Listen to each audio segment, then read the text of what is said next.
Dear viewers, জন্ম নিবন্ধনে payment করতে হলে যা করতে হবে আস্তে আস্তে দেখুন। প্রথমে ফি প্রদানে ক্লিক করুন, তারপরে খেয়াল করুন এই যে অ্যাড্রেস বক্স থেকে ইপের আগ পর্যন্ত সব কেটে দিতে হবে। তারপরে আবেদন আইডি এবং জন্ম তারিখ সিলেক্ট করে এই ক্যাপচাটা পূরণ করতে হবে।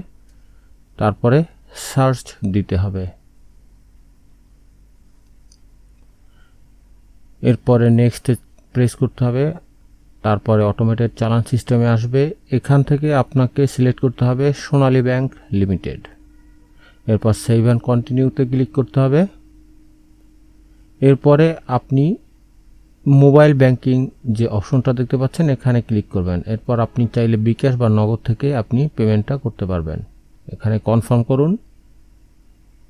এরপরে আপনার মোবাইল নাম্বারটি ইনপুট দিন। প্রসিডে ক্লিক করুন। এরপরে আপনার মোবাইলে একটা ভেরিফিকেশন কোড আসবে, সেটা ইনপুট দিন। প্রসিডে ক্লিক করুন। আপনার পিন নাম্বার দিন। প্রসিডে ক্লিক করুন। এরপর একটু অপেক্ষা করুন।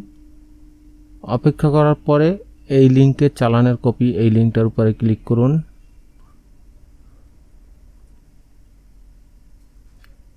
তারপরে জাস্ট প্রিন্ট বাটনে প্রেস করে প্রিন্ট করে নেবেন।